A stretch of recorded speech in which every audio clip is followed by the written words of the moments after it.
కొరింథీయులకు రాసిన మొదటి పత్రిక 14వ అధ్యాయం 7-9 వచనాలు.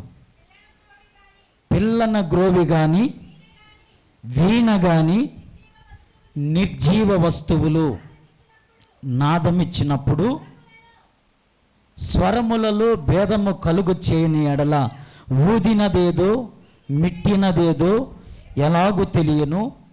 మరియు బోర స్పష్టము కాని ధ్వని ఇచ్చున్నప్పుడు యుద్ధమునకు ఎవడు సిద్ధపడును. అలాగే మీరు స్పష్టమైన మాటలు నాలుకతో పలికితే గాని పలికినది ఏది ఎలాగో తెలియను. మీరు గాలితో మాట్లాడుచున్నట్టుందరు. ఈ రాత్రి చదివినటువంటి ఈ భాగాన్ని మనం స్పష్టముగా వినగలిగితే జీవము లేని వస్తువుల గురించి దేవుడు చెబుతున్నాడు. దేవుడు భూమి మీద 2 అనుభవాలను స్థిరపరిచారు. ఒకటి జీవము లేనివి, రెండవది జీవము కలిగిన మనం.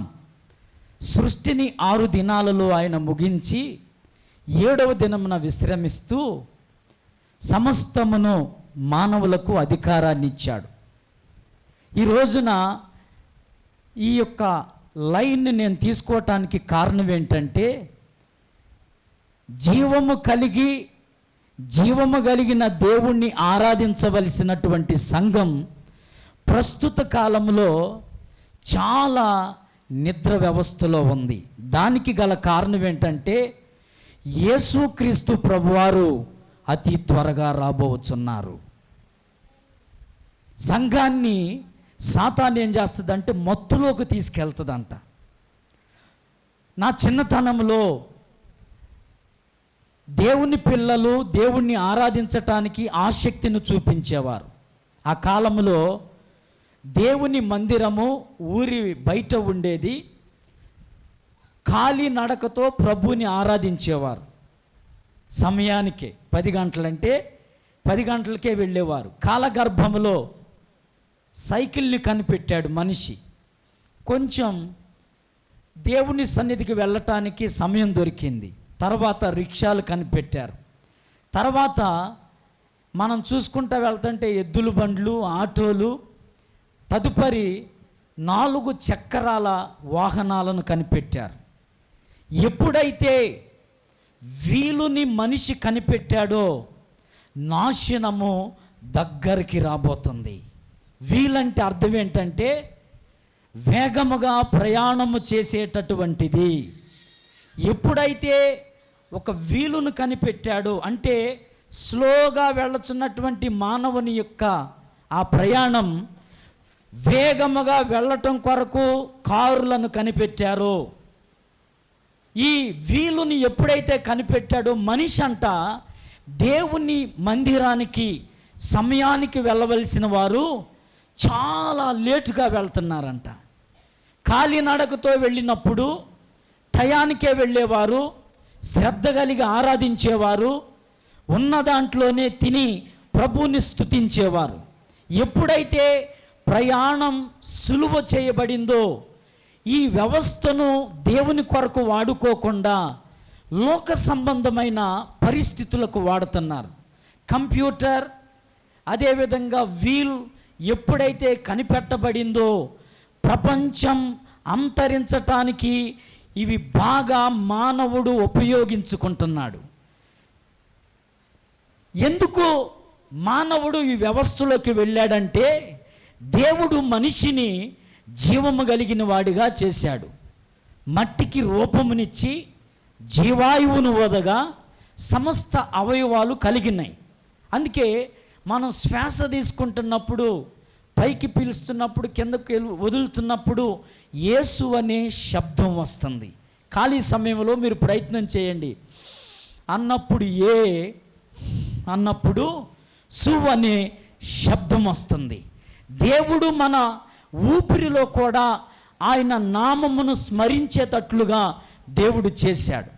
బాగా వినండి దేవుని సంగమా, పిల్లన గ్రోవి వీణే ఇవి దేని నుంచి తయారు చేయబడుతుందంటే దేవుడు మానవుని కొరకు సృష్టించినటువంటి సృష్టిలో ఉన్న చెట్ల నుంచి తయారు చేయబడుతుంది. ఈ బలిపీఠం కూడా చెట్టు నుంచి తయారు చేయబడింది. అంటే జీవము లేని వస్తువు అది సరి చేయబడినప్పుడు జీవము కలిగిన దేవునికి అది ఉపయోగపడుతుంది. ఈ అంశాన్ని రాత్రి మీకు చెప్పటానికి గల కారణం ఏంటంటే, ప్రస్తుత కాలంలో జీవము కలిగిన దేవుని సంఘము, జీవము కలిగిన దేవుణ్ణి సరైన పద్ధతుల్లో ఆరాధించకుండా వారికి నచ్చినట్లుగా నడిపించబడుతున్నారు. ఆ స్థితి సరిచేయబడాలి అని అంటే పరిశుద్ధాత్మ అభిషేకం సంఘానికి సంపూర్ణంగా అనుగ్రహించబడాలి. మరలా మూలవాక్యములోకి నేను వస్తున్నాను. మీకు ఈ రాత్రి ఈ అంశం అర్థం కాగలిగితే ఈ రోజు నుంచి దేవుణ్ణి ఎలా ఆరాధించాలో నువ్వు తెలుసుకుంటావు, ఎలా ప్రభు సన్నిధికి వెళ్ళాలో నువ్వు తెలుసుకుంటావు. సర్వసాధారణంగా దేవుని మందిరానికి వచ్చేటప్పుడు విశ్వాసులంట తాబేలులాగా వస్తారంట. ఎలా వస్తారండి? తాబేలు ఎంత స్లోగా ఉంటుందో అంత స్లోగా వస్తారు. చర్చిలోకి వచ్చిన తర్వాత సింహములాగా పడుకుంటారంట. సింహానికి కడుపు నిండితే శుభ్రంగా నిద్రలోకి వెళ్ళిపోయిద్ది. ప్రేయర్ అవ్వంగాల్నే చిరత పులిలాగా పరిగెడతారంట. అంటే అర్థం ఏంటి? జీవము కలిగిన సంఘములో ఒక వ్యక్తి దేవునితో ఎంత ఆసక్తిగా ఉండాలో అలాంటి అనుభవాన్ని సంపాదించుకోకుండా ఏమి సంపాదిద్దాం, ఏమి తిందాం, ఏ వ్యవస్థలో ఉందామని మనిషి అంట దేవుని మందిరానికేమో చాలా లేటుగా వస్తారు. వచ్చినను నిద్రమత్తుతో నింపబడతారు. ప్రేయర్ అవ్వంగాల్నే దేవునితో, సంఘముతో, సేవకునితో ఒక మంచి గుడ్ రిలేషన్ని సంపాదించుకోకుండా వేగముగా ఇంటికి వెళ్ళిపోతారు. దానికి గల కారణం ఏంటంటే ఎదగాలి అనే ఆసక్తి వారిలో కనపడతలేదు కనుక వారు లోక సంబంధమైన వాటికి ఎక్కువగా చోటిచ్చి ఆత్మీయ జీవితానికి చాలా తక్కువగా ఉంటారు. ఈ లోకములోకి మనిషి పుట్టేటప్పుడు ఏడుస్తూ పుడతాడంట, పోయేటప్పుడు కూడా ఏడిపిస్తూ పోతాడంట. మానవుని జీవితం ప్రారంభము నుండి ముగింపు దాకా చూస్తే వారి జీవితంలో ఏం కనపడుతుందంటే ఏడుపు అనేది కనపడుతుంది. తల్లి గర్భములో పిండముగా రూపించబడకముందు దేవుడు వారిని తల్లి గర్భములోకి పంపిన తర్వాత, నవమాసాలు నిండిన తర్వాత వారు ఈ లోకములోకి వచ్చేటప్పుడు ఏడుస్తూ వస్తారంట. ఈ లోకాన్ని వదిలిన తర్వాత వారు అనేకులను ఏడిపిస్తారంట. కారణం ఏంటో చెప్పనా? వారు జీవము కలిగిన దేవుణ్ణి సరైనటువంటి కోణములో ఆరాధించకపోవటం వలన. ఇక్కడ చెప్పబడినటువంటి ఇక్కడ మనకి పాటలు పాడటానికి ఉపయోగపడే ఈ వస్తువులు, పిల్లన గ్రోవి కానీ వీణ కానీ, ఒక చెట్టును నరికి ఆ చెట్టుని సరైన కోణములో తయారు చేసి దేవుని సంఘములో పరిశుద్ధాత్మ అభిషేకమును కుమ్మరించటానికి వాడబడే ఒక సాధనంగా వాడబడుతుంది. అది జీవము లేనిది. చెట్లకు జీవము లేదు, జంతువులకు జీవము లేదు. జీవము కలిగిన వారెవరంటే ఆయన పోలికలో చేయబడిన వారు. మన కంటికి కనపడుచున్న సమస్త వస్తువులకి ప్రాణము లేదు. కారణం ఏంటంటే ఆయన పోలికలో చేయబడిన వారికే ఆయన ప్రాణాన్ని ఇచ్చాడు. ఇక్కడ విచిత్రం ఏంటంటే సృష్టిలో ఉన్నటువంటి చెట్లు, సృష్టిలో ఉన్నటువంటి పక్షులు, సృష్టిలో ఉన్నటువంటి సముద్ర జలరాశులు దేవుని కొరకు వాడబడుతున్నాయి. ఈ సృష్టిలో తయారు చేయబడిన ప్రతి జంతువు, ప్రతి పక్షి దేవుని కొరకు వాడబడుతున్నాయి. వృక్షాన్ని నరికి ఆ కాలంలోనంట దేవుని మందిరములో ఆత్మను కుమ్మరించుట కొరకు ఒక సాధనంగా వీణ కానీ పిల్లన గ్రోవిని తయారు చేసి వాడేవారంట. అది కరెక్ట్గా ఎవరైతే దానిని ముట్టుకుంటారో, ఎవరైతే దానిని చక్కగా వాయిస్తారో దాని లోపల నుండి వచ్చేటటువంటి శబ్దం దేవుని నామానికి చాలా ఉపయోగకరంగా ఉంది. ఈ రాత్రి జీవము లేని వస్తువు జీవము కలిగిన దేవునికి ఉపయోగపడుతున్నట్లుగా జీవము కలిగిన మనము సంపూర్ణంగా దేవునికి ఉపయోగపడే ఒక పాత్రగా వాడబడుదుముగాక. పౌలు గారు ఈ పారాగ్రాఫ్ అంతా మనం చదువుకుంటే పరిశుద్ధాత్మ వరాలను గురించి చెప్పారు. ఈ 21 రోజుల ఉపవాస కూటానికి దేవుడు పెట్టిన పేరేంటంటే సంఘ క్షేమాభివృద్ధి కుటుంబ ఆశీర్వాద కూడిక. ఇప్పుడు 2 రకాలైన క్షేమం సంఘానికి కలగాలి.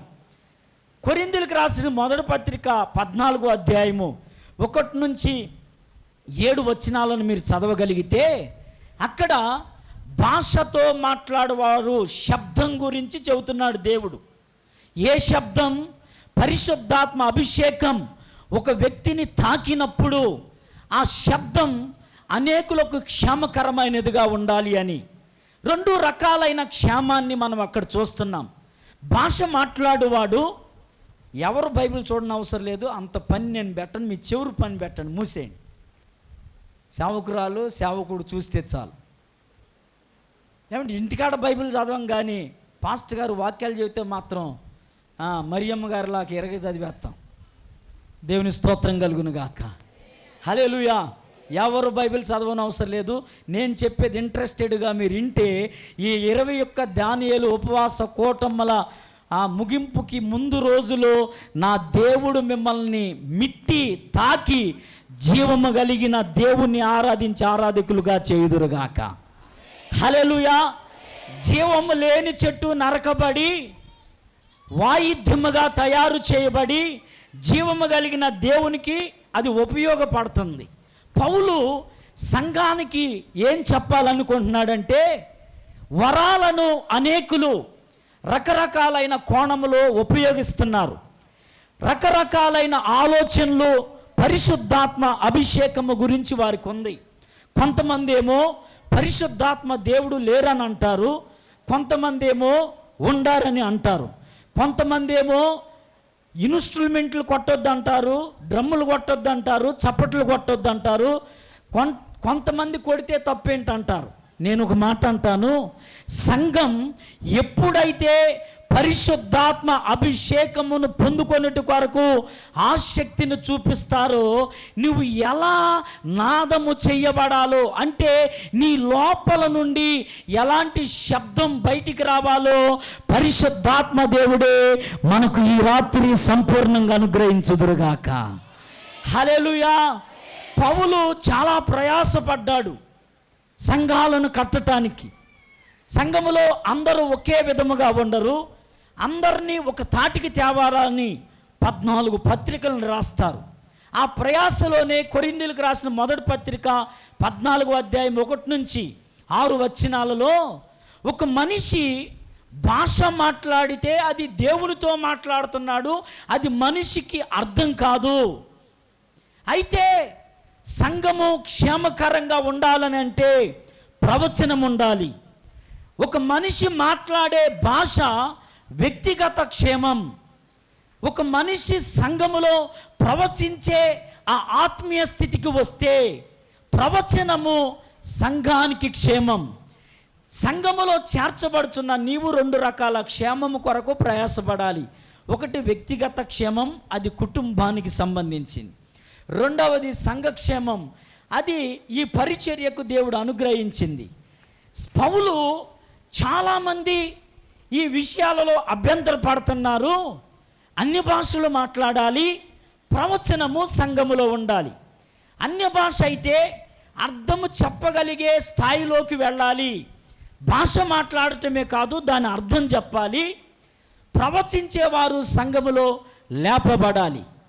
ప్రవచనము మనిషికి అర్థమయ్యే కోణములో ఉంటుంది, అన్య భాష దేవునికి అర్థమైద్ది. ఈ భాషను ఎందుకు ప్రవేశపెట్టారు? మూలములోకి మనం వెళ్తే ఏదెను తోటలో సమస్తమును దేవుడు సృష్టించి ఆదాముని అవ్వమ్మను అందులో ఏలమని చెప్పాడు. ప్రతిరోజు సాయంత్రం ఏదెను తోటలోకి వచ్చి దేవుడు ఆదాము అవ్వలతో మాట్లాడుతూ వస్తూ ఉండేవారు. అయితే సాతాను వాడు ఏదో ఒక రూపంలో అనగా సర్ప రూపంలోకి వచ్చి ఈ సంభాషణ అంతా కనిపెట్టేవాడు. కాలగర్భములో వారు చేసిన అవిధేయమైన కార్యమును బట్టి ఏదైనా తోట నుంచి వెలివేయబడతారు. అంటే ఇప్పుడు దేవునికి మానవునికి ఒక సీక్రెట్ లాంగ్వేజ్ కావాలి, ఒక భాష కావాలి. కాలగర్భములో సంఘం డెవలప్ అవుతున్నప్పుడు, సంఘము ఉన్నతమైన స్థితిలోకి వెళ్తున్నప్పుడు దేవుడంట పరిశుద్ధాత్మని అభిషేకాన్ని పంపించి అన్య భాషల ద్వారా దేవునితో మాట్లాడే కృపనిస్తున్నాడు. అన్య భాష దేవునితో మాట్లాడుట అది సాతానుకు తెలియదు.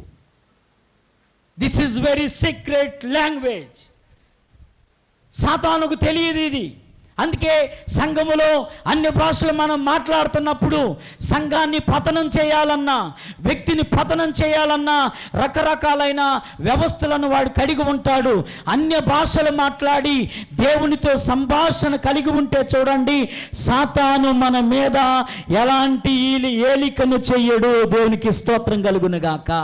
అందుకే పౌలు అంటాడు, భాష మాట్లాడువాడు దేవునితో మాట్లాడుచున్నాడు.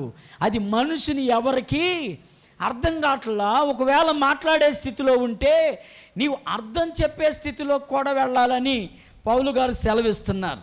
అంటే మానవుడు సరైన పద్ధతుల్లో దేవుడిని శబ్దం చేసినప్పుడు ఆ శబ్దం వలన జీవము కలిగిన కార్యములు వారిలో జరుగుతున్నాయి. స్తోత్రం కలుగునుగాక. హల్లెలూయా. చాలామంది కుటుంబాలను మనం పరిశీలన చేయగలిగితే అన్నిట్లో వాళ్ళు పాలు పొందుతారు, కానీ ప్రార్థించే విషయంలో కానీ వాక్యమును వినే విషయంలో కానీ శ్రద్ధను చూపనవాడు. కారణం ఏంటంటే ప్రార్థించేవారన్నా వాక్యమును వినేవారన్నా సాతానికి ఇష్టం ఉండదు. ఎప్పుడైతే నువ్వు ప్రార్థించటం వాక్యము చదవటం నేర్చుకుంటావో ఆటోమేటిక్గా దేవుడు నీ స్థితిని మారుస్తాడు. మరోసారి మూలవాక్యములోకి వస్తున్నా.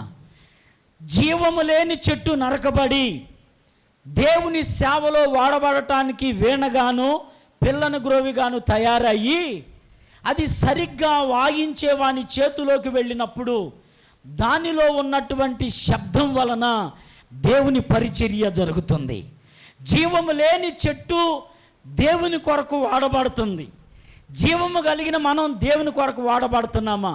ఈ అంశాన్ని తీసుకుంటానికి గల కారణం ఏంటంటే జీవము లేని చెట్టు జీవము కలిగిన దేవునికి ఉపయోగపడుతున్నట్లుగా ముగింపులోకి వచ్చేపటికే దేవుడంట జీవము కలిగిన మానవుడు జీవము కలిగిన దేవుణ్ణి సరైన పద్ధతుల్లో ఆరాధించకపోతే ఏం జరగబోతుందో మనం ధ్యానం చేద్దాం.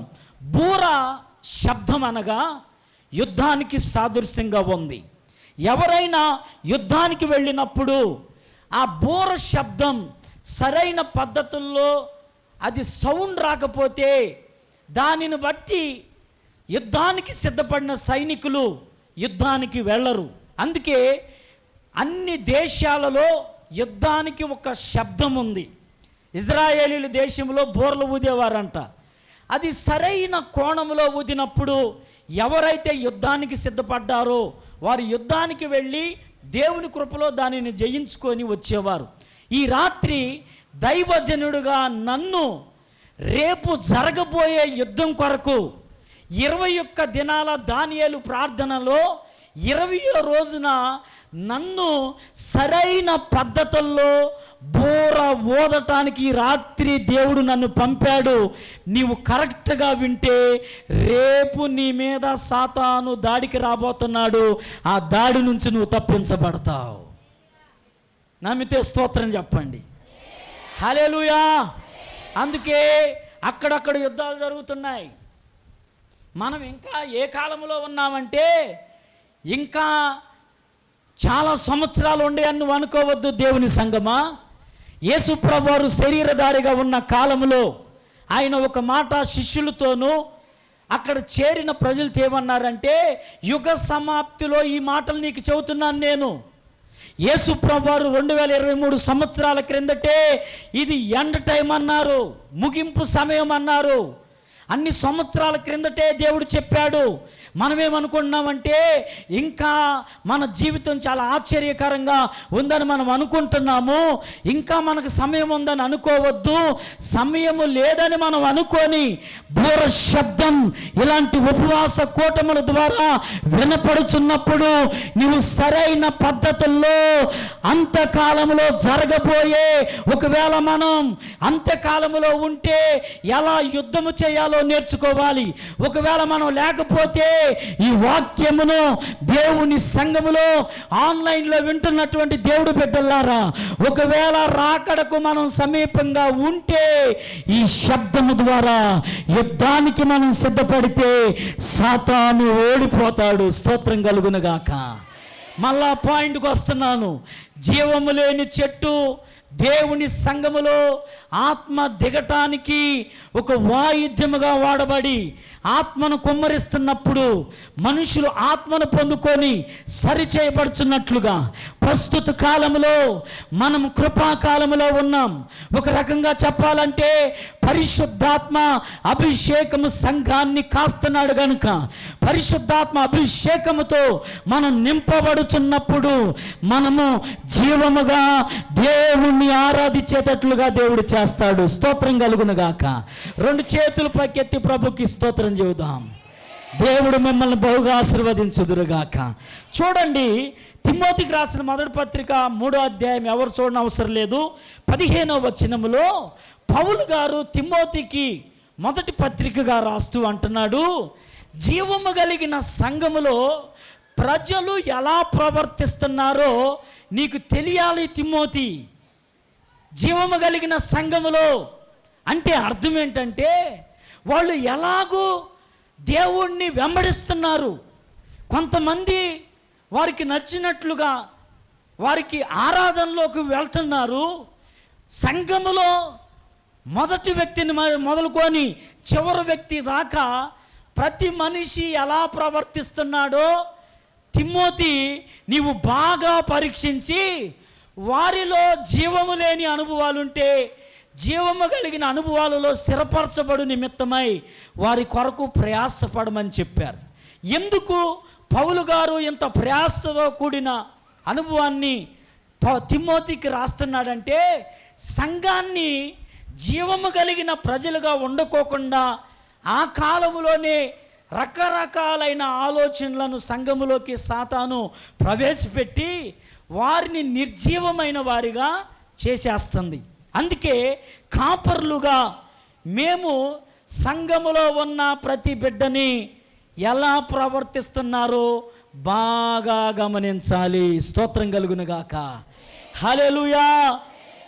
చూడండి, అయినను నేను ఆలస్యము చేసిన ఎడల దేవుని మందిరములు అనగా జీవము కలిగిన దేవుని సంఘములో జనులు ఎలాగూ ప్రవర్తించవలను అది నీకు తెలియవలెను. ఈ సంగతులను నీకు రాయుచున్నాను. ఆ సంఘము సత్యమునకు స్తంభమును ఆధారమై ఉన్నది. సంఘములో ప్రజలు జీవం కలిగిన వారు, మనం జీవం కలిగిన వారు. ఆమేన్ చెప్పండి. మనం ఎవరమండి? అందరూ మాట్లాడితే దేవుడు మిమ్మల్ని దీవిస్తాడు. మనం ఎవరము? అందరు చెప్పండి, చేయి పైకెత్తి, నేను జీవము కలిగిన బిడ్డను. ఈ శక్తి చాలదండి, మీలో ఎంత జీవం ఉందో కనపడుతుంది. అదే ఏదన్నా ఎత్తామంటే ముందు చేయి ఎత్తి గట్టిగా అరుతారు లేదా? మా అబ్బాయికి అందలేదని, మా ఆయనకి అందలేదని. ఏమంటే లోక సంబంధమైన వాటి విషయాల్లో ఎంత ఆసక్తి అండి. ఇల్లు కట్టేటప్పుడు ఎంత ఆసక్తి అండి. దిట్టు తగలకూడదని కోతి బొమ్మ పెడతాం, గుమ్మడికాయ పెడతాం, దిట్టు బొమ్మలు పెడతాం. నేను అంటాను, ఆ దిట్టుని చూసే వచ్చే ఆశీర్వాదం కూడా పాస్టర్ గారు చెప్పేది వినరు కదా. ఇల్లు ఓపెనింగ్ అయితే అయ్యగారి కంటే ముందే ముహూర్తం పెట్టేసి అయ్యగారి కంటే ముందే ఓపెన్ చేసేప్పుడు అయ్యగారిని పిలుస్తారు. అయ్యగారు పాపం వచ్చి ఎలా ఉందో ఏంటని గమనిస్తే ఆల్రెడీ అన్ని కార్యక్రమాలు అయిపోతాయి. పాస్టర్ గారు పాపం తగ్గించుకొని, అమ్మో గట్టిగా రిత్తే ఏమని అనుకుంటారేమోనని వారి కోసం ప్రార్థన చేసి ఇంటికి వెళ్ళి, ప్రభువా నా బిడ్డ ఎలా ఉంది, వారిని మార్చండి ప్రభు అంటారు. సేవకుడు నీతో అన్ని చెప్పకపోయినా వారి పడక గదిలో సుఖము కంటే ఎక్కువగా సంఘము కొరకు వారు ప్రయాసపడతారు. పైకి ఇలాంటి తెల్ల బట్టలు కట్టుకున్న లోపల దైవజనుడికి అన్ని గాయాలే. ఎప్పుడూ సంఘము జీవము కలిగినటువంటి సంఘముగా కట్టబడనప్పుడు, నీవు ఈ రాత్రి జీవము కలిగిన దేవుని బిడ్డగా నీవు కట్టబడినప్పుడు నీవు సత్యము కొరకు నిలబడే ఒక స్తంభంగా ఉంటావు. అనగా సంఘములో అసత్యం ఉండదు, ఎప్పుడు సత్యమునే దేవుడు ఇస్తాడు. ఎబ్రిల్కి రాసిన పత్రిక 9:14, నిత్యుడగు ఆత్మ ద్వారా తాను దేవునికి నిర్దోషినిగా అర్పించుకొనిన క్రీస్తు యొక్క రక్తము నిర్జీవ క్రియలను విడిచి జీవము కలిగిన దేవుణ్ణి సేవించుటకు మీ మనస్సాక్షి ఎంతో ఎక్కువగా శుద్ధి చేయబడుతుంది. మొదట జీవము కలిగిన సంఘం జీవము కలిగినదిగా మార్చబడట కొరకు యేసుక్రీస్తు వారు రక్తాన్ని కార్చాడంట. ఎందరైతే యేసు రక్తములో కడగబడతారో వారు జీవము కలిగిన దేవుడి బిడ్డలు. తండ్రి, కుమార, పరిశుద్ధాత్మ త్రియేక దేవుని నామములో ఎవరైతే బాప్తిస్మము తీసుకుంటారో వారందరూ జీవము కలిగిన దేవుడి పిల్లలు. రక్షించబడిన ప్రతి ఒక్కరిని చేపైకి తామని చెప్పండి. హల్లెలూయా. రక్షణ లేని వారు చేతులు పైకి ఎత్తండి. రక్షణ లేనివారు నిటారుగా ఎత్తండి, తిన్నగా ఎత్తండి. నా దేవుడు ఈ రాత్రి యేసు రక్తంలో కడగబడేటట్లుగా నిన్ను ఆయన సిద్ధపరచుదురుగాక. హల్లెలూయా. జీవము కలిగిన సంఘములంటే మందిరము వేరు, సంఘం వేరు. మందిరములో అందరూ ఉంటారు. అందరంటే అర్థం ఏంటంటే త్రాగుబోతులు ఉంటారు, సినిమాలు చూసేవారు ఉంటారు, సీరియల్స్ చూసేవారు ఉంటారు, అబద్ధాలు ఆడేవారు ఉంటారు, కొట్టుకునేవారు ఉంటారు, తిట్టుకునేవారు అంటారు, భర్తను ప్రేమీరు, భార్యను ప్రేమీరు, పిల్లలను ప్రేమీరు. మందిరములో అందరూ ఉంటారు. కానీ సంఘముగా ఎప్పుడు తయారు చేయబడాలంటే జీవము కలిగిన యేసు రక్తములో కడగబడినప్పుడు నీవు సంఘంగా మార్చబడుతున్నావు. మొదటగా నీవు మందిరం అవుతున్నావు, తర్వాత నువ్వు సంఘం అవ్వాలి. సంఘాన్ని మాత్రమే దేవుడు ఎత్తుకు వెళ్ళటానికి మధ్యాకాశంలోకి రాబోతున్నాడు, మందిరాన్ని కాదు. హల్లెలూయా. అర్థమైందండి మీకు? మందిరములోకి క్రిస్మస్కి, న్యూ ఇయర్కి, ఫెస్టివల్స్కి, మీటింగ్స్కి అన్ని కోవలకు చెందిన వారు వస్తారు. మందిరములో చేర్చబడినంత మాత్రాన నీవు దేవుని బిడ్డవు కాదు. మందిరములో చేర్చబడి నీ పాపమును విడిచిపెట్టి క్రీస్తు రక్తంలో కడగబడి మారు మనసు పొంది బాప్తిస్మము తీసుకున్నప్పుడే నీవు సంఘంగా పిలువబడుతున్నావు. రేపు దేవుడు భూమి మీదకు రాడు, కానీ మధ్యాకాశములోకి వస్తాడు. ఎందుకంటే సంఘాన్ని అక్కడ కలుసుకొని తీసుకువెళ్ళటానికి ఇప్పుడు మందిరం ఎత్తబడుతుందా, సంఘం ఎత్తబడుతుందా? మందిరం విడిచిపెట్టబడుతుంది, సంఘం ఎత్తబడుతుంది. నీవు మందిరములో ఉండే బిడ్డగా ఉన్నావా, సంఘముగా నువ్వు కట్టబడటానికి ఇష్టపడుతున్నావా? చూడండి ఇంకొక వాక్యాన్ని, ఎఫెసీయులకు రాసిన పత్రిక 1వ అధ్యాయము 13-14 వచనాలలో పరిశుద్ధాత్మ అభిషేకము చేత ముద్రించాడంట.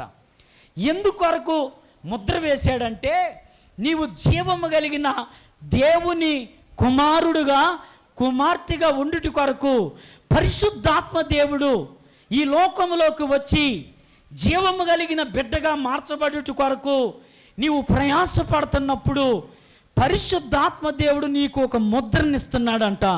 దేవుణ్ణి ఆరాధిస్తున్నటువంటి జీవము కలిగిన బిడ్డగా. 2వ కొరింథీయులు 1వ అధ్యాయము 22వ వచనములో ఆ ముద్ర మన హృదయములకు సంచకరువుగా వేయబడుతుంది. ఆయన మనకు ముద్ర వేసి మన హృదయములలో ఆత్మకు సంచకరువుని అనుగ్రహిస్తున్నాడు. ఇప్పుడు సంఘం జీవము కలిగిన బిడ్డలుగా మార్చబడాలంటే పరిశుద్ధాత్మ అనేటటువంటి ముద్రతో నీవు ముద్ర వేయబడాలి. మరలా మొదటి పాయింట్కి వస్తున్నా. మొదట జీవము లేని చెట్టు నరికి సరిచేయబడి అది జీవము లేనిదైనప్పటికీ జీవము కలిగిన బిడ్డ చేతిలో పడినప్పుడు మంచి శబ్దం ఇవ్వబడుతుంది. ఆ శబ్దం వలన మనందరం ప్రభుని ఆరాధించటానికి అది ఉపయోగకరంగా ఉంది.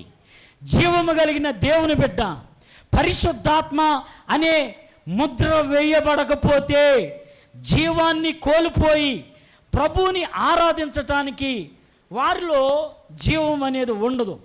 ఉదాహరణకి చాలామంది ఇంటికాడ ఉన్నప్పుడు చాలా యాక్టివ్గా ఉంటారు. దేవుని మందిరంలోకి వచ్చేప్పటికే వారంతా నీరసం వారికి ఉండదు. వారికి పెట్టిన పేరు ఏంటంటే నీరసం నిమ్మకాయ. ఏంటండి, ఇంటికాడేమో అరే రే రే రే ఉపవాస కోటాలన్నప్పుడే పనులు ఉతికినియే ఉతికి, కడిగినియే కడిగి, కొట్టినియే కొట్టి, కోసినియే కోసి, అందరికన్నా ముందు మేమే వచ్చాం. టైం అయిపోయిందయ్యా, ప్రార్థన చేసుకుంటా తొందరగా వెళ్ళిపోదామయ్యా అని స్పీడ్గా వచ్చి చూస్తే ఇక్కడ శబ్దం వినపడతారు. ఏంటయ్యా అంటే, అయ్యా ఈరోజు కొంచెం లేట్ అయిందని చెప్పాడు. అంటే మీ అందరికన్నా ముందు ఎవరు వచ్చాం? మేమే వచ్చాం. దేవుని స్తోత్రం కలుగును గాక. హల్లెలూయా. చూడండి, మనుషులు ఒక ఉదాహరణకు చెప్పాలంటే సన్నగా ఉంటారండి. ఇక ఇంత అన్నం తింటారు, ఇంత అన్నం. చర్చిలోకి వచ్చేపటికే ఎంత నీరసం వచ్చేసిద్దో చూడండి. అది ఒక స్పిరిట్, అది ఒక దెయ్యం. ఈ మధ్య మా మామయ్య గారి సంఘంలో ఒక పాప ఉంది, కొంచెం మైండ్ పనిచేయదు. ఏదన్నా చేస్తే పోస్ అవుతానా అంటాను నేను. అక్కెళ్ళొద్దని ఇది అంటే వాళ్ళకి మైండ్ ఎదగల. ఏదైనా తప్పు చేసిందంటే పోస్ అవుతానంటాను నేను. ఏమనిద్దండి? అక్కెళ్ళొద్దానిద్ది. విశ్వాసులు కూడా అట్టాగా తయారైపోయారు. ఏమంటే ఇంటికాడ మాత్రం ఎంత భోజనం చేసి వస్తారు, చర్చిలోకి రాగాల్ని పాస్టర్ గారు ఎంత ప్రయాసపడుతున్నా, ఎంత పురుకొల్పాలని చూస్తున్నా వారిలో ఉజ్జీవం అనేది కనపడదు. ఈ రోజున నీవు ఉజ్జీవం చేయకపోతే రేపు ఒక యుద్ధం జరగబోతుంది. ఆ యుద్ధంలో ఒకవేళ నువ్వు ఉండే స్థితి ఉంటే ఎలా ఆ యుద్ధాన్ని నువ్వు జయించబోతున్నావు? ఈ ఉపవాస కూటం అనేది యుద్ధమును జయించుట కొరకు దేవుడు ఏర్పాటు చేశాడు. దైవజనుడు చెప్పే దేవుని వాక్యము ఒక బోర లాంటిది. ఈ బోరను నీవు కరెక్ట్గా విని దాని ప్రకారంగా నీవు సరి చేయబడకపోతే నీలో ఉన్న జీవం అంతా పోయి నిర్జీవంగా మార్చబడతావు. నిర్జీవమైన వారికి పరలోక రాజ్యము లేదు. పరలోక రాజ్యములో మనం చేర్చబడాలంటే ఈ ఎండ టైములో పరిశుద్ధాత్మ దేవుడు యేసు ప్రభువారు ఆరోహణమయ్యేటప్పుడు పరిశుద్ధాత్మను మనకు అనుగ్రహించాడు. పరిశుద్ధాత్మ అభిషేకము చేత మనం ముద్రను పొందుకోకపోతే రేపు ఒక ముద్ర రాబోతుంది. ఆ ముద్ర నుంచి ఎవరు తప్పించుకోలేరు. ఒకవేళ మనం లేకపోతే దేవునికి స్తోత్రం. ఒకవేళ ఉంటే వాట్ హ్యాపెనింగ్, ఏం జరగబోతుంది మనం కొంచెం క్లియర్ కట్గా మనం విందాం. చూడండి, ఎఫెసీయుల పత్రిక 4:10లో దేవుని పరిశుద్ధాత్మను దుఃఖపరచకండి, విమోచన దినం వరకు ఆయన యందు మీరు ముద్రింపబడ్డారు. ఎవరిని మనం దుఃఖపరచొద్దండి? పరిశుద్ధాత్మ అభిషేకం అంటే యేసు రక్తములో కడగబడిన తర్వాత విడిచిపెట్టిన పాపం జోలికి నువ్వు మళ్ళా వెళ్ళావా? నీవు పరిశుద్ధాత్మ అభిషేకమును దుఃఖపరుస్తున్నావు. అందుకే బాప్తిస్మం ఇచ్చేటప్పుడు ఎవరైనా బలవంతం చేశారని అడుగుతాం. కారణం ఏంటి? మీరు పాస్టర్ గారు నీళ్ళు దేవుడికి సాక్ష్యమై ఉండాలని. అవునా కాదా? ఏమని అడుగుతాం? ఎవరైనా బలవంతం చేసామని అడుగుతాం. ఎందుకు? ఒక ఆయన అన్నాడంట, పాస్టర్ గారు బాప్తిస్మం తీసుకుంటానికి వెళ్ళినప్పుడు, ఇగో విలేజ్లో సాధారణంగా చుట్టలు బీడీలు తాగే అలవాటు ఉండిద్ది. బీడీలు కట్ట కవర కట్టి బొడ్డుకు కట్టాడంట. ఇక్కడ కట్టాడు నడుముకి. ఏమంటున్నాడంట? పాస్టర్ గారికి తెలియకుండా, పాస్టర్ గారికి ఏం తెలుసండి పాపం అమాయకుడు. తెలివిగల్లా వాళ్ళే లోకంలో ఉన్నప్పుడు క్రీస్తులోకి వచ్చేప్పటికే క్రీస్తు ప్రేమ వారిలోకి రావటం వలన కాస్త సంఘం విషయంలో కొంచెం ప్రేమ చూపించడం వల్ల మీ కంటికి పాస్టర్ గారు అమాయకులా కనపడతాడు. అవునా కాదా? ఏం తెలియదు అనుకుంటారు. ఇక్కడ నుంచి చివరి దాకా ఎవరేం చేస్తున్నారు అన్ని పాస్టర్ గారికి తెలుసు. కానీ కాముగా ఉండి ప్రార్థన చేస్తాడు, రేపు అక్కడ లెక్క అప్పచెప్పటానికి. స్తోత్రం కలుగును గాక. బాప్తిస్మానికి దిగాడంట, తెలియకోకుండా ఆయన అయితే మునిగాడు, కానీ బీడీలకి బాప్తిస్మం లేదంట. అర్థం ఏంటి? ఒకవేళ నన్ను లాగితే మళ్ళా ఈ బీడీలు తాగాలన్న ఆలోచన ఎంత దురాత్మ చూడండి. దేవుడు ఒక ఆయన మునుగుతూ మొత్తం ఉంచొద్దు అన్నాడంట. యా అంటే ఈ చెయ్యి ఒకవేళ బీడి తాగిద్దామన్న అయ్యగారు అన్నిటికీ భారతదేశం మీ కానీ చెయ్యికి వద్దు అంటున్నాడంట. అంటే విశ్వాసులు ఎంత తెలియగల వ్యవస్థలో ఉన్నారు చూడండి. అందుకే మేము ఏం చెబుతాము, ఎవరైనా మిమ్మల్ని బలవంతం చేశారా? ఎందుకు వాడుతున్నామంటే రేపు విమోచన దినమున ఇప్పుడు బంధకాలతో సాతాను సంఘాన్ని మాయ చేయాలని చూస్తున్నాడు.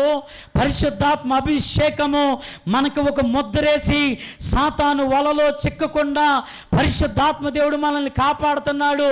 ఎందుకంటే రేపు విమోచన దినమున మనల్ని ఆయనకు అప్పగించటానికి దేవునికి స్తోత్రం కలుగునుగాక. అందుకే ఎవరినైనా దుఃఖపరచొచ్చేమో కానీ పరిశుద్ధాత్మ అభిషేకమును దుఃఖపరచొద్దు. రక్షించబడి విడిచిపెట్టిన పాపము జోలి మరలా వెళ్ళుచున్నావా? వాక్యాలు ఎంత వినినా నీ మాంసపు హృదయాన్ని రాయలాగా చేసుకుంటున్నావా? వయసు ఉందని, సమయం ఉందని, పెళ్ళి కావాలని, పంట పండాలని, మంచి చదువుకోవాలని, ఉన్నతమైన స్థితిలోకి వెళ్ళాలని, రక్షణనే ఆ అనుభవాన్ని నువ్వు నిర్లక్ష్యపరచుకొని దేవునికి దూరం అయితే రేపుటి దినమున దేవుడికి నువ్వు లెక్కప్పు చదువుతావు. ఎలాగో చెప్పనా, నీవు ఎంత వాక్యాన్ని వినినా నీవు రక్షణ కొరకు సిద్ధపడకపోతే ఎప్పుడు సిద్ధపడతావు? పుళ్ళన్నీ ఊడిపోయిన తర్వాత, ముసలి వయసుకు వచ్చిన తర్వాత అప్పుడు వచ్చి అంటారు, అయ్యగారు నాకు బాప్తీసం ఇస్తారా? ఇస్తాము, ఖచ్చితంగా ఇస్తాము. కానీ దేవుడు నిన్ను లెక్క అడుగుతాడు. మార్తమ్మ ఎవరు లేరుగా, దేవుడు నన్ను క్షమించునుగా. మార్తమ్మ వయసులో ఉండంగానే సేవకుడు నీతో మాట్లాడాడు, అనేక కోటాలలో దేవుడు నీతో మాట్లాడాడు. నీవు దేవునికి చోటు ఇవ్వలేదు, నీ స్థాయి ఎక్కడో ఉండేది. మొత్తానికి పరలోక రాజ్యం ఇస్తాడు, ఎక్కడో ఉంటావు. యవన కాలంలో నీవు యేసు ప్రభుని సొంత రక్షకుడుగా అంగీకరిస్తే యవ్వన కాలంలోనే నా దేవుడు నీకు గొప్ప కృపను అనుగ్రహించి దేవుని కొరకును, సంఘం కొరకును, సమాజం కొరకును వాడబడే పాత్రగా దేవుడు నిన్ను చేయుదురుగాక. ఈ రాత్రి యవనస్తులను దేవుడు పట్టుకొని ఆయన వాడుకొందురుగాక. హల్లెలూయా. ఇప్పుడు ముగింపులోకి వద్దాం. మనం ప్రకటన గ్రంథానికి దేవుడు గ్రీకు భాషలో అపోకలిప్స్ అనే పేరు పెట్టారు. అంటే అర్థం ఏంటంటే మరుగై ఉన్న దానిని బయలుపరచుట, లేకపోతే ప్రత్యక్షత. అపోకలిప్స్ అంటే అర్థం ఏంటంటే ఎవరికి కనబడిన దానిని అందరికీ కనపడేటట్లుగా అది బయటికి తీయబడుట. ఈ ప్రకటన గ్రంథంలో ప్రారంభంలో మనం చదివాను చూసావా, జీవము లేని చెట్టు నరకబడి జీవము కలిగిన సంఘములో జీవము కలిగిన దేవునికి ఉపయోగపడి అనేకులను ఆత్మ నింపుదల కొరకు ఉపయోగపడుతుంది. ఆ చెట్టు కంట మానవునికి అంత్యకాలంలో ఏం జరగబోతుందో దేవుడు చెబుతున్నాడు. మీరు ఖాళీ సమయంలో ఆ ప్రకటన గ్రంథం 9వ అధ్యాయము 1 నుంచి లేక 3 నుంచి 11 వచనాలు చదివితే, 1 నుంచి 11 వచనాలు చదవండి. అమ్మా చదవనవసరం లేదు. ఇక్కడ 7 దూతలు ఉన్నాయి. 7 దూతలలో 5వ దూత బూర ఊదింది. ఈ బూర ఊదిన తర్వాత దేవుడు భూమి మీదకి పంపే కార్యం నెరవేర్చబడిన తర్వాత మొదటి శ్రమ ముగించబడుతుంది. 7 శ్రమలు రాబోతున్నాయి. 5వ దూత బూర ఊదినప్పుడు భూమి మీదకి ఒక శ్రమ రాబోతుంది. ఈ శ్రమను ఎవరు అనుభవిస్తారంటే భూమి మీద ఉన్న జీవము లేని వస్తువులకి ఈ శ్రమ రాదు. ప్రస్తుత కాలంలో శ్రమలు సృష్టి ద్వారా మనిషికి అది అపాయకరంగా మార్చబడుతున్నాయి. అది ఒక ఉదాహరణగా విజయవాడ సిటీలో వచ్చినటువంటి వరదలు చాలామంది నష్టాల్లోకి వెళ్ళారు. ప్రస్తుతం బాగా వినండి దేవుని పిల్లలారా, ప్రస్తుతం సృష్టిలో ఉన్న వస్తువులు దేవుడు మానవుణ్ణి సరిచేయటానికి అవి దేవుని కొరకు ఉపయోగపడుతున్నాయి. అంత్యకాలములో ఒకటి జరగబోతుంది. 5వ దూత బోర ఊదినప్పుడు మొదటి శ్రమ భూమి మీదకి రాబోతుంది. ఈ శ్రమ ఎవరికి జరుగుతుందంటే, ఒక నక్షత్రం ఆకాశములో నుండి భూమి మీద పడుతుంది. ఆ నక్షత్రానికి అగాధం యొక్క తాళపు చెవులు ఇవ్వబడ్డాయి. అగాధం ఎక్కడ ఉందంటే మన కింద ఉంది. అందరూ చెప్పండి. మన కింద అంటే మీరు కూర్చున్న కింద కాదండి, భూమి కింద. భూమిని 3 భాగాలుగా విభజించారు. ఒకటి ప్యారడైజ్, దాన్ని తెలుగులో ఏమంటారండి? ప్యారడైజ్ని ఏమంటారు? పరదేశి. తర్వాత నరకం. నరకానికి ప్యారడైజ్కి మధ్యలో అగాధం. రేపు అదే అనుభవిస్తుపోతున్నాం. మన కిందేముంది? అందరు చెప్పండి. మన కిందేముంది? అందరు చెప్పాలి. మన కిందేముంది? అగాధం, నరకం ఉందని చెప్పండి. దేవుని స్తోత్రం కలుగును గాక. ఇప్పుడు మీకు అర్థం అవ్వాలని నేను ప్రయాసపడుతున్నా. అర్థమవుతుంది ప్రభు స్తోత్రం చెప్పండి. ఈ రాత్రి వ్యర్థం కాకూడదు. ఈ శబ్దం కరెక్ట్గా నీ చెవుల్లోకి వెళ్ళినప్పుడు యుద్ధానికి నువ్వు సిద్ధపడతావు. ఇకనైనను అనే వ్యవస్థని నువ్వు ఉపయోగించుకోవాలి. అయ్యా, ఈ ఉపవాస కోటాలలో ఇకనైనను నీ కోసం జీవము కలిగిన బిడ్డగా నేను వాడబడాలని నాకు కృపను ఉండని ఎంతమంది అయితే హృదయములను కడుక్కుంటున్నారో వారు జీవము కలిగిన దేవునికి వాడబడే జీవము కలిగిన బిడ్డగా దేవుడు చేయుచున్నాడు. Hallelujah. Life lastings useful to life. జీవము లేని వస్తువు జీవము కలిగిన దేవునికి వాడబడాలి. స్తోత్రం. భూమి మీద రెండు అనుభవాలు ఉన్నాయి. జీవము లేని సృష్టి, జీవము కలిగిన దేవుని బిడ్డ. జీవము లేని సృష్టి దేవుడికి ఉపయోగపడుతుంది. జీవము కలిగిన బిడ్డ దేవుడికి ఉపయోగపడ్డాడు. కానీ కాలగర్భంలో సాతాను భూమి మీదకి రావటం వలన ఎవరినైనా ఖాళీ దొరికినంత మేరకు వారిని నరకానికి తీసుకువెళ్ళాలని ప్రయాసపడుతున్నారు. నరకం అనేది మనిషి కొరకు సృష్టించబడినది కాదు, కానీ సాతాను వాడు అనుచరుల కొరకు సృష్టించబడింది. అయితే నేనొక్కడే నరకానికి వెళ్ళకూడదని సాతాను అందరినీ నరకానికి తీసుకువెళ్ళాలని వాడు ఎంతగానో ప్రయాసపడుతున్నాడు. ఈ రాత్రి భూమి మీద సంచారం చేయుచున్న సాతాను క్రియలు, సంఘములో జీవము లేకుండా చేయుచున్న సాతాను క్రియలను పరిశుద్ధాత్మ దేవుడు జయించేటట్లుగా ప్రతి వ్యక్తిని దేవుడు చేయుదురుగాక. అట్టి కృప మనం పొందుకుందుముగాక. ప్రకటన గ్రంథం అంటే మరుగై ఉన్న దానిని బయలుపరిచేది. ప్రత్యక్షత అనే పేరు మనం పెట్టుకుందాం. ఈ ప్రకటన గ్రంథంలో యోహాను గారికి ఒక ప్రత్యక్షతనిస్తున్నాడు. 7 దూతలు బోరలుతాయి. 5వ దూత బోర ఊదినప్పుడు భూమి మీదకి మొదటి శ్రమ రాబోతుంది. ఈ శ్రమ ఎవరికి వస్తుంది, ఎవరికి రాదు? ఈ 2 పాయింట్లు చెబితే ఈ రాత్రి ఖచ్చితంగా మీరు జీవం కలిగిన దేవుణ్ణి వదిలిపెట్టకుండా ఆరాధిస్తారు. అది నా ప్రయాస. స్తోత్రం కలుగునుగాక. హల్లెలూయా. బోర ఓదంగాల్ని ఒక నక్షత్రం భూమి మీదకు వచ్చింది.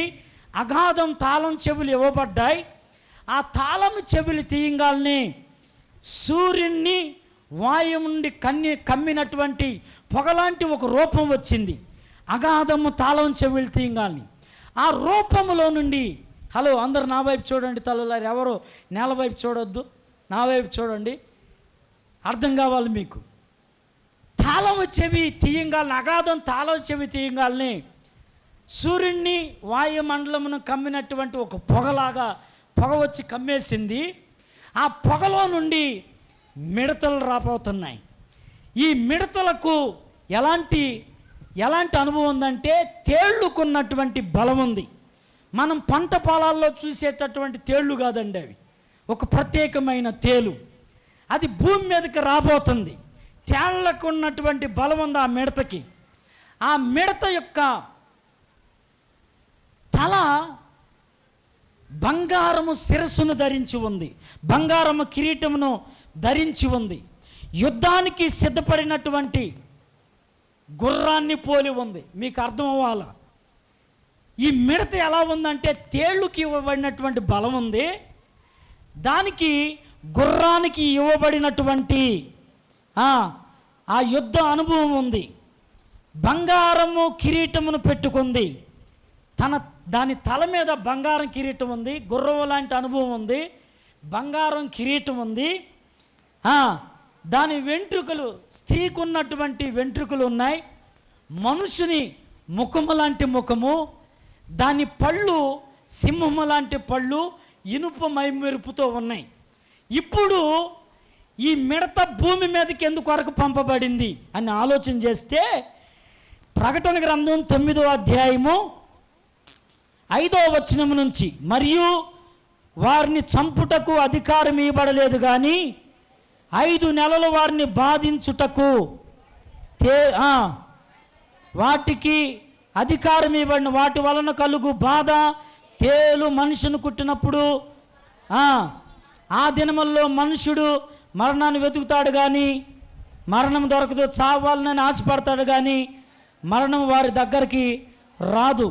4వ వచనం, మరియు నొసళ్ళ యందు దేవుని ముద్ర లేని మనుషులకే తప్ప గడ్డికైనను మొక్కలకైనను వృక్షములకైనను హాని చెయ్యకూడదని వాటికి ఆజ్ఞ. అర్థమైందండి మీకు?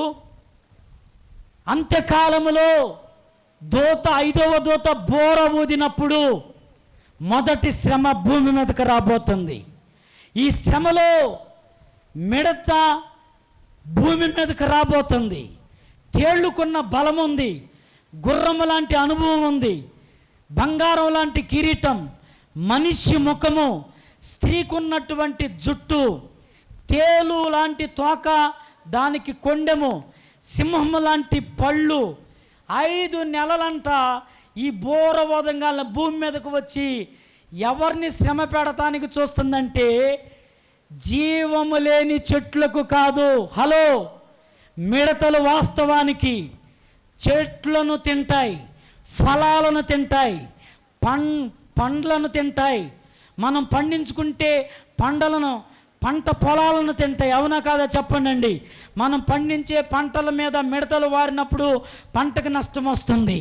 మిడతల యొక్క గుణం ఏంటంటే, మానవుడు జీవనము కొరకు పండిస్తున్నటువంటి పంటలను వాస్తవానికి నాశనము చేయాలి. కానీ దేవుడు పంపుచున్నటువంటి ఈ మిడత భూలోకములో జీవము లేని చెట్లకు, వృక్షాలకు హాని చేయటానికి దేవుడు ఆజ్ఞ ఇవ్వలేదు. వాస్తవానికి మిడత యొక్క గుణం ఏంటంటే, పండ్లను, కాయలను, పంట ఫలాలను, వరిని, గోధుమలను, మనిషి పండించుకుంటున్న పంటను తినివేయాలి. కానీ దేవుడంట ఆజ్ఞ ఇవ్వగా ఈ మిడతంట పంట పొలాలను, చెట్ల యొక్క సారములను తింటలేదంట, వాటిని వదిలిపెడుతుంది. కారణం ఏంటంటే, జీవము లేని ఆ చెట్టు దేవుని కొరకు వాడబడటం వలన వాటిని వదిలిపెట్టి జీవము కలిగిన దేవుని కుమారుడు, కుమార్తె దేవుణ్ణి ఆరాధించకుండా లోకం వైపు, పాపం వైపు, దేవుని ముద్ర లేకుండా, వారికి నచ్చినట్లుగా రక్షణ లేకుండా బ్రతకటం వలన ఆ యొక్క సమయంలో ఎవరైతే ఉంటారో వాళ్ళను కొట్టడానికి మాత్రమే మిడత భూమి మీదకు వస్తుంది. ఇప్పుడు జీవము లేని దానిని నష్టపరుస్తుందా, జీవము కలిగిన దానినా? అదేంటండి, జీవము లేని పంటలను తినాలి మిడత, కానీ అంత్యకాలములో జీవము లేని చెట్లను అది నాశనము చేయట్లేదు. కారణం ఏంటో చెప్పనా?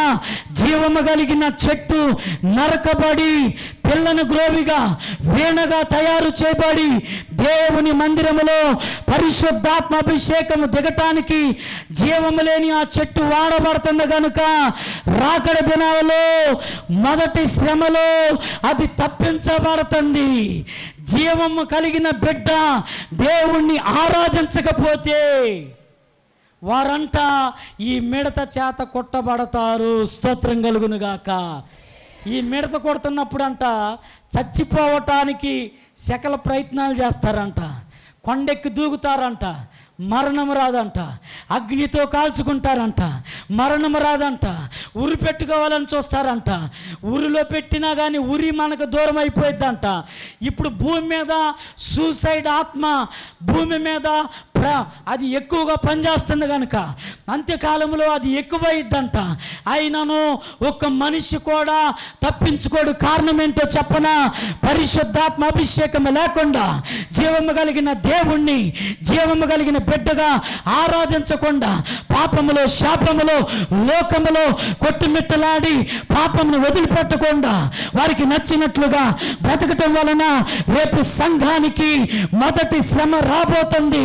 ఆ శ్రమలో మిడత, స్త్రీల లాంటి వెంట్రుకలు, గుర్రాంటి లాంటి కలిగిన అనుభవము, సింహము లాంటి పళ్ళు, చూడండి వాటి రెక్కలంట యుద్ధానికి సిద్ధపడిన గుర్రముల యొక్క రథాలను కలిగి వేగముగా ఎవరైతే జీవము కలిగిన దేవుణ్ణి ఆరాధించకుండా ఉన్నారో, ఆయన ముద్ర లేకుండా ఉన్నారో వారిని కొడుతుందంట. ఈ బాధ తట్టుకోలేని బాధ.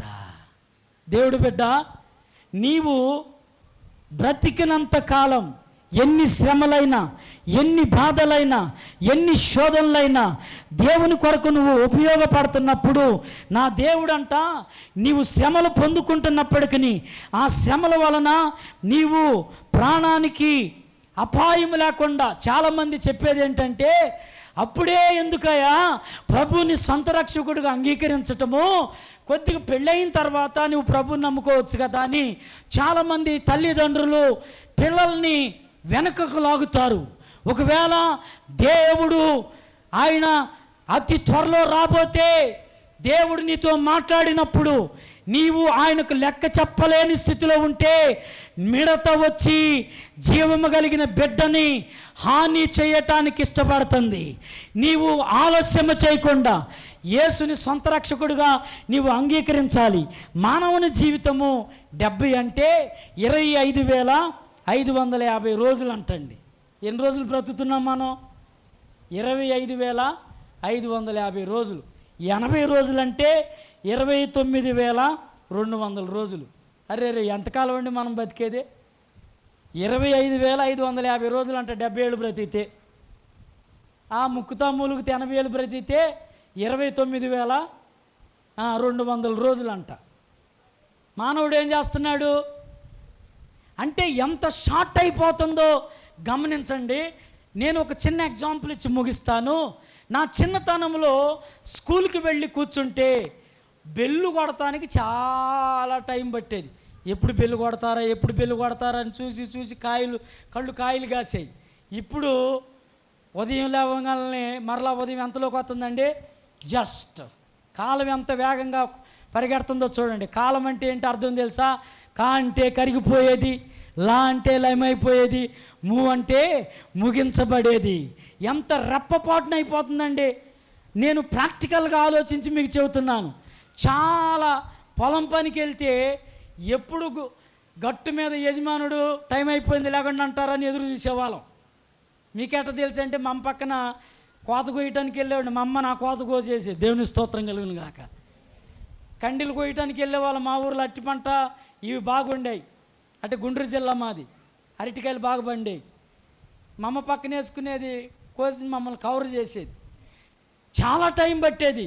ఇప్పుడు పొలానికి కట్టెళ్ళి, స్కూల్ కట్టెళ్ళి, ఉద్యోగానికి కట్టెళ్ళి ఇట్ట అవుతుందంటే దేవుడు కూడా వస్తున్నాడని ఆలోచించాలి.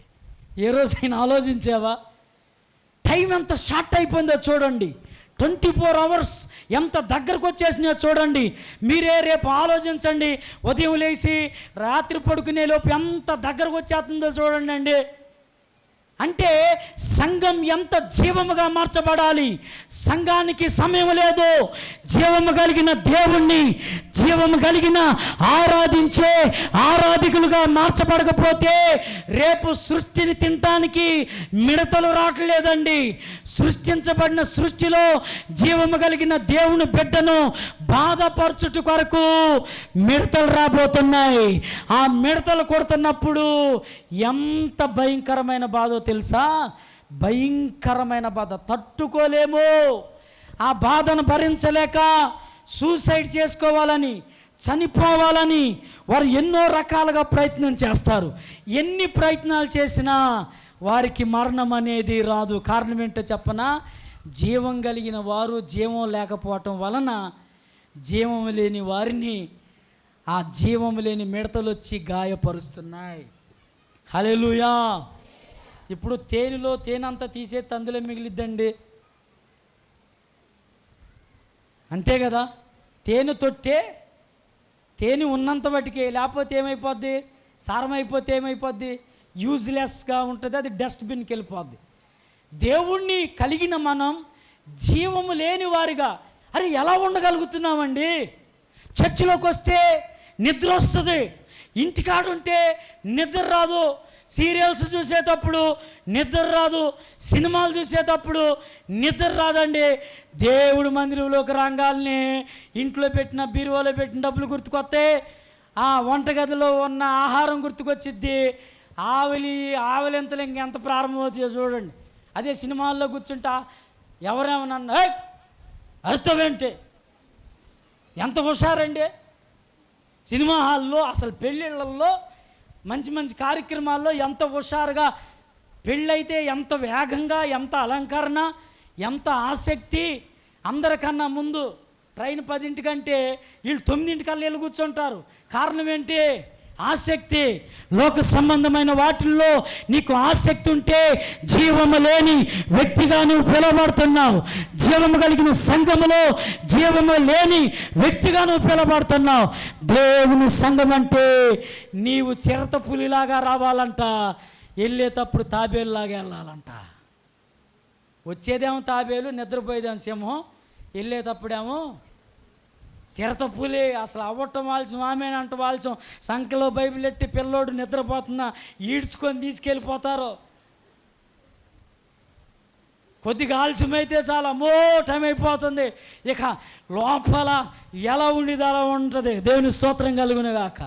అదే ఊర్లో వేసే ఈ వంట చూసే నాటికలో, తిరణాల్లో, వీటి దగ్గర అయితే అసలు ఎంత ఆసక్తిగా పురుషులు ఉంటారండి.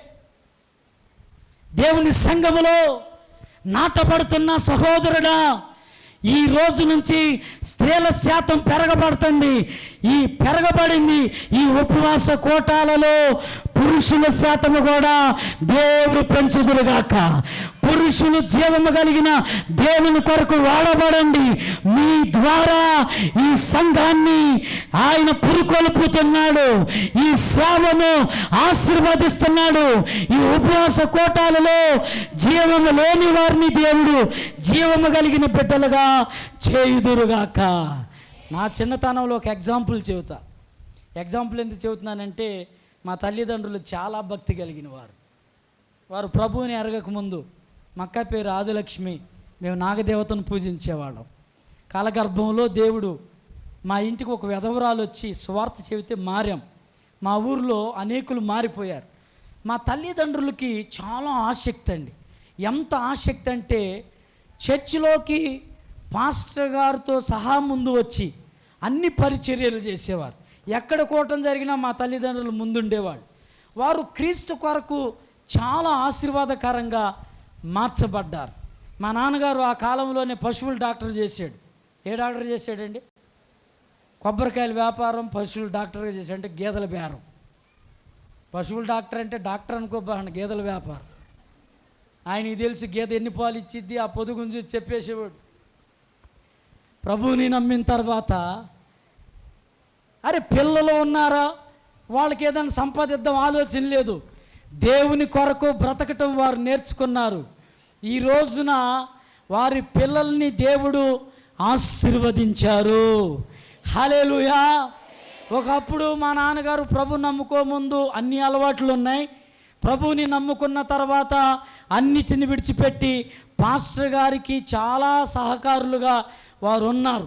ఒకవేళ మా గురించి మీకు తెలియాలంటే రేపల్లి పక్కన పెద్దపులివారి గ్రామం వెళ్ళండి, ఎవరిని అడిగిన ఆంధ్రరావు గారు అంటే మంచి సాక్ష్యం ఇస్తారు. ఇది ఎందుకు చెబుతున్నానంటే వాళ్ళకి ఆసక్తి ఎక్కువ.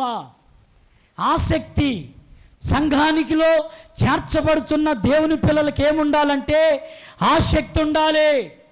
అన్నం తినేటప్పుడు ఎంత ఆసక్తి అండి, ఎంత ఆసక్తిగా ఉంటాం. బిర్యానీ వండుకుంటే సమయానికే కూర్చొని పెట్టు ఉడకక ముందే ఇశ్రాయేల్ ప్రజల్లాగా అసలు ఎంత ఆసక్తి అండి. పెట్టు పచ్చడన్నం అయితే ఏముండేవా పచ్చడన్నం ఎప్పుడు చూసినా.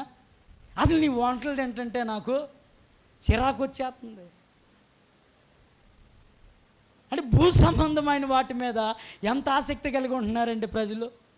చర్చిలోకి వస్తే ఎన్ని ఆవలింతలండి. అంటే తిన్నగా కూర్చుంటామా? ఎడంకాలు 30 సార్లు, కుడికాలు 30 సార్లు లెక్కేసుకోండి. దేవుని స్తోత్రం కలిగిన గాక.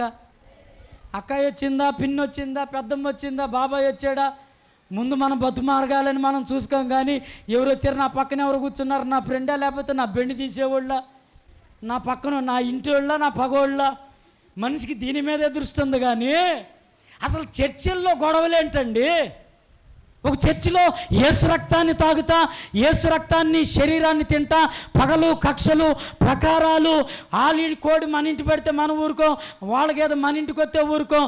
ఎన్ని శాపనార్థాలండి, ఎన్ని రకాలుగా ఉంటున్నామండి.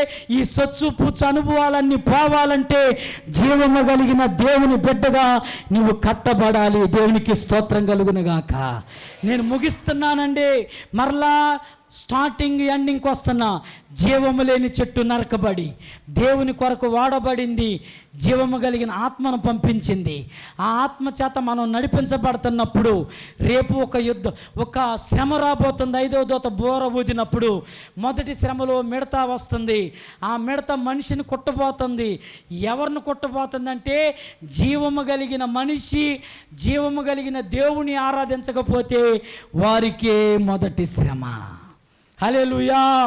ఆ శ్రమ నుంచి మనం తప్పించబడాలంటే రోమాపత్రిక 6:12-14 కాబట్టి శరీర దురాశలకు లోనవునట్లుగా చావునకు లోనైన మీ శరీరమందు పాపమును ఏలనీయుకుడి, మరియు మీ అవయములను దుర్నీతి సాధనములుగా పాపమునకు అప్పగించుకుడి. అయితే మృతుల నుండి సజీవులను కొని మిమ్మును మీరే దేవునికి అప్పగించుకొనుడి, మీ అవయములను నీతికి సాధనముగా దేవునికి అప్పగించుకొనుడి. మీరు కృపకే గాని ధర్మశాస్త్రకు లోనైన వారు కారు గనుక పాపం మీ మీద ప్రభుత్వము చేయదు. అంటే తలను మొదలుకొని సిరిపాదం దాకా ఈ అవయవాలన్నీ దేవుని కొరకే వాడబడాలా. వై? ఎందుకంటే మనం జీవం కలిగిన వారం.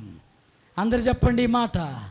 నేను జీవము కలిగిన బిడ్డని, నేను జీవము కలిగిన బిడ్డని, జీవము కలిగిన బిడ్డని. నేను జీవం కలిగిన సంఘములో జీవము కలిగిన దేవుణ్ణి ఆరాధించినప్పుడు ఆ శ్రమ నుంచి తప్పించబడతాం. విచిత్రం ఏంటంటే ఈ వాక్యాన్ని నేను చదువుకున్నప్పుడు చాలా ఆశ్చర్యం అనిపించింది. వాస్తవానికి మిడత దేనిని తినాలి? దేనిని తినాలండి? పంటను తినాలి, అవునా కాదండి? చెట్లు ఫలాలు తినాలి, మిడత గుణం అది. కానీ జీవం లేకుండా మనం ఉంటేనంట చెట్లు తినాల్సిన ఈ మిడత చెట్టు ఫలాలు తింటలేదంట. ఎవరైతే జీవము కలిగి ఉండి జీవం కలిగిన దేవుణ్ణి ఆరాధించకపోతే వారిని శ్రమ పెట్టడానికి భూమి మీదకి రాబోతుంది. ఆ శ్రమ నుంచి తప్పించబడాలంటే ఈ శరీరాన్ని జీవము కలిగిన దేవునికి సమర్పించుకుందాం. అందరూ కళ్ళు మూసుకుందాం, చిన్న ప్రార్థన చేద్దాం. దేవుని వాక్యమును విన్న దేవుడి బిడ్డ, నీవు జీవము కలిగిన దేవుని బిడ్డవై ఉన్నావు. జీవము లేని చెట్టు ముగింపు లేకు మనం వచ్చాం. ఒక తీర్మానం చేసుకొని వెళ్ళండి. ఒక మాట చెబుతున్నాను, విన్న వాక్యం వ్యర్థం కాకుండా ఉండాలి అని అంటే రేపు ఒక శ్రమ రాబోతుంది. ఈ శ్రమ మిడత ద్వారా రాబోతుంది. ఈ శ్రమ చెట్లకు కాదు, ఆ చెట్టు నరకబడి వాయిద్యముగా తయారు చేయబడి దేవునికి ఉపయోగపడుతుంది. జీవము లేని చెట్టు జీవము కలిగిన దేవునికి ఉపయోగపడటం వలన ఆ చెట్ల మీదకి శ్రమ రావట్లేదు. కానీ శ్రమ ఎవరికంటే జీవము కలిగిన దేవుణ్ణి ఎవరైతే జీవము లేకుండా ఉంటారో వారి మీదకి శ్రమ రాబోతుంది. ఆ శ్రమ నుంచి నువ్వు తప్పించుకోవాలంటే అమ్మా అందరూ కళ్ళు మూసుకొని, ఎవరు కళ్ళు తెరవద్దయ్యా, కళ్ళు మూసుకొని ఒక తీర్మానం చేసుకో. ఈ దానియేలు 21 దినాల ఉపవాస కోట 20వ రోజు ఇంకొక రోజులో ముగించబడుతుంది. ఈ ముగింపులు నీకు ఆశీర్వాదమై ఉండాలి. నీవు జీవము లేని బిడ్డగా ఉండకూడదు. రక్షణను నిర్లక్ష్యం చేయొద్దు. ఇంత గొప్ప రక్షణని నువ్వు నిర్లక్ష్యం చేయొద్దు. యేసుని సొంత రక్షకుడుగా నీవు అంగీకరించాలి. అప్పుడే ఆయన రక్తము ద్వారా జీవం వస్తుంది. ఆయన రక్తంలో కడగబడిన నీకు పరిశుద్ధాత్మ అభిషేకము ద్వారా ఆయన ముద్ర వేస్తున్నాడు. ఎందుకు ముద్ర తెలుసా? రేపు ముగింపులో దేవుని ముద్ర లేని వారికి శ్రమ రాబోతుంది. ఆ ముద్ర నీ మీద లేకపోతే, నీ బిడ్డల మీద లేకపోతే, నీ భర్త మీద లేకపోతే, నీ కుటుంబం మీద లేకపోతే, ఒకవేళ ఆ శ్రమలో మనం ఉంటే ఎంత శోధనో. చిన్నగా మంట చెయ్యికి తగిలితేనే, సూది చెయ్యికి గుచ్చుకుంటేనే తట్టుకోలేని వ్యవస్థ. కానీ ఈ రోజున మిడతకి ఇవ్వగలిగిన బలం, తేలుకి ఇవ్వగలిగిన విషం, తేలు లాంటి తోక, సింహం లాంటి పళ్ళు, మనిషి ముఖము, ఆడవారు లాంటి జుట్టు, గుర్రాలకున్న రెక్కలు, యుద్ధానికి సిద్ధపడిన గుర్రానికి ఇవ్వగలిగిన బలము ఎంత వేగంగా వచ్చి మనిషిని కొడతాయో మీరు చూడండి. నీవు మారు మనసు పొందాలి, దేవునికి సమర్పించుకోవాలి. దైవజనుడుగా మిమ్మల్ని బలపరుస్తున్నాను అయ్యా. ఈ రాత్రి నాకు దేవుడు కావాలయ్యా. నేను యేసు కొరకు బ్రతుకుతాను, దేవుణ్ణి ఆరాధిస్తాను అని ఒక తీర్మానం చేస్తే, నీ కుడి చెయ్యి పైకెత్తితే నీకోసం నేను ప్రార్థన చేస్తా. చూడండి, దరిదాపు 100 మందిలో ఉంటే 70 మందిని దేవుడు ఆదరించాడు. దేవునికి స్తోత్రం కలుగునుగాక. తల్లి ఒక తీర్మానం చేసుకో. తల్లిగారు 18 సంవత్సరములుగా ఈ ప్రాంతంలో ఘనమైన దేవుని సేవ వారి కుమారుల ద్వారా జరిగిస్తున్నారు. ఈ ప్రయాస ఎందుకొరకు? ఈ శ్రమ ఎందుకొరకు?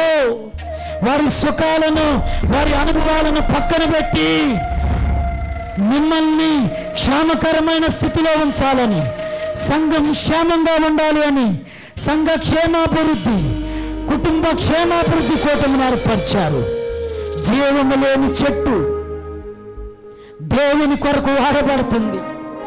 ఒక్కసారి మనం హృదయాన్ని పరిశోధించుకుందామా? అయ్యో, జీవము లేని చెట్టు దేవునికి ఉపయోగపడుతుంది కదా. మరి జీవము కలిగిన మనం ఎవరికి ఉపయోగపడుతున్నాం? సాతానికి మన బలాన్ని ఇస్తున్నాం, పాపానికి అమ్మబడుతున్నాం. రూపాంతరపరచబడవలసిన సంఘం, పెండ్లి కుమార్తె వలె అలంకరించబడవలసిన సంఘం దేవుడు పిలుపుకు వచ్చేపటికే సిద్ధపాటు లేనిదిగా కనపడుతుంది. అందుకే దేవుడు అన్య దర్శనం సంపూర్ణమవుతు కొరకు యూదులను దేవుడు నిర్లక్ష్యపరిచాడు. ఈ భారతదేశం సంపూర్ణమవుతు కొరకు జీవము లేని చెట్టు దేవుని కొరకు వాడబడుతున్నట్లుగా సహోదరుడు వాగించే ఈ వాయిద్యం జీవము లేని వాయిద్యం. అది వాగిస్తున్నప్పుడు హృదయము పులకరిస్తున్నట్లుగా జీవము కలిగిన మనం, జీవము కలిగిన దేవుని కొరకు వాడబడకపోతే శ్రమే మన మీదకి ఉరిగా రాబోతుంది.